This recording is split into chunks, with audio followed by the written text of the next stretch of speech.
Hello, friend, and welcome to Daily Treasure, a devotional podcast by Sharon Betters, produced by Mark Inc. Ministries. This week, our guest writer is Patsy Kuipers. Today's devotional, The Sad Relief. Today's treasure. It is the Lord who goes before you. He will be with you. He will not leave you or forsake you. Do not fear or be dismayed. Deuteronomy 31:8. For most of my life, I looked forward to the final 6 weeks of the year, full of holiday cheer, beginning with Mom's November birthday, followed by Thanksgiving, my mid-December birthday, Christmas, and New Year's, with long-standing traditions associated with each. Granddaughter Lila arrived the day after my birthday in 2013, multiplying the joy of becoming my birthday buddy.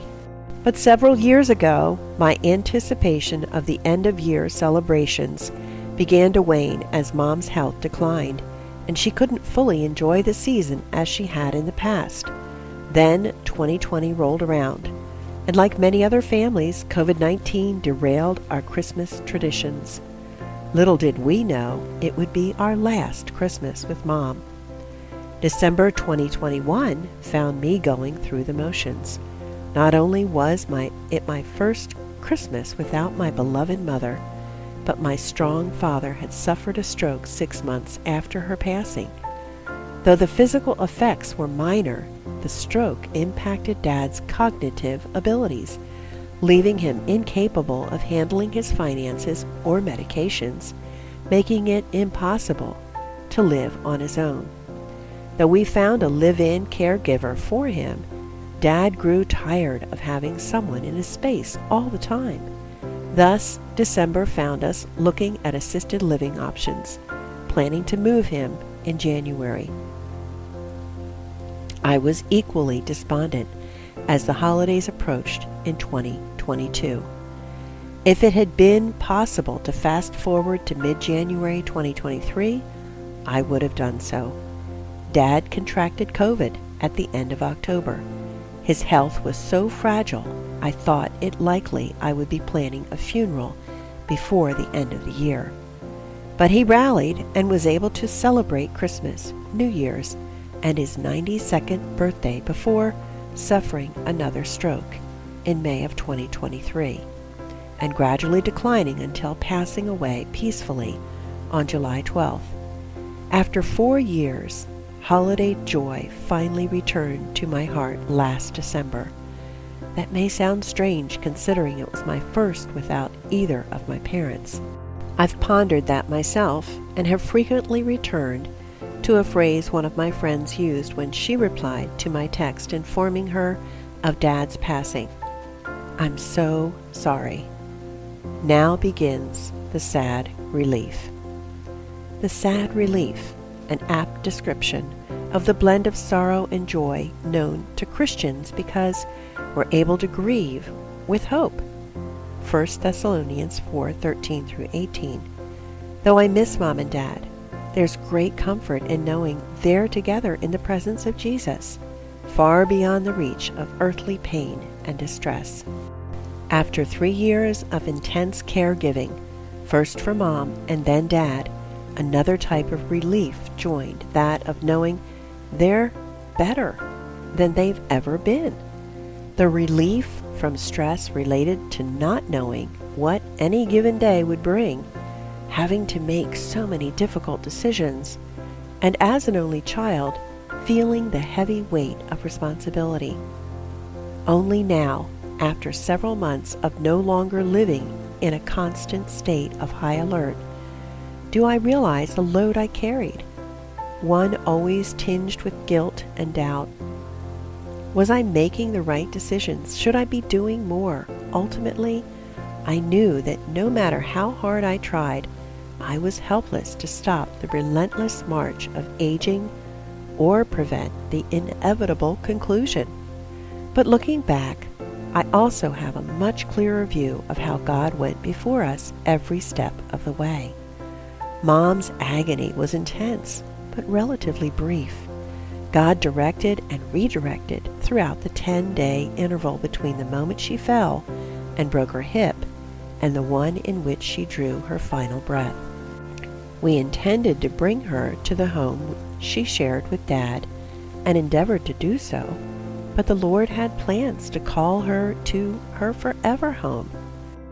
Though the stroke Dad experienced 6 months after Mom died wasn't as catastrophic as her broken hip, it initiated a decline that lasted 18 months before he joined her in glory. When he came home from the hospital, we secured a male live-in Christian caregiver for him.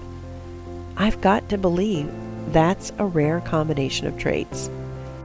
When Dad grew tired of that arrangement, we found a cozy apartment in a lovely assisted living community 2 miles from my daughter, son-in-law, and grandchildren. Then came the day when Dad's primary care physician recommended we transition to palliative care. The assumption underlying her suggestion wasn't lost on me. We were running out of options to make Dad well. It was time to focus on making him comfortable instead. And when we needed to take the next step and enlist hospice care, who would turn out to be his primary nurses but 2 women who'd overseen his care after he had a seizure some months before. In the interim, they had started working for the hospice provider. Coincidence? I think not. There are other examples of God's provision and presence during Dad's final months, but I'll let these suffice. There were times when I felt so alone in my seat on the emotional roller coaster associated with Dad's ever-changing status, from declines to rallies and back again.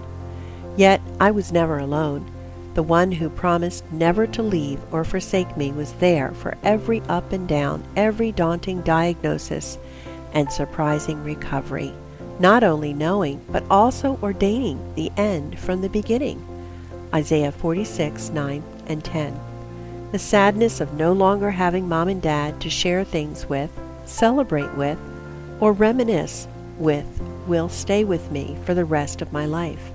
But there is the joy of cherishing memories of times past, carrying on favorite family traditions with my grandchildren, and mentioning Mama and Papa as often as I can so the youngest generation doesn't forget their great-grandparents.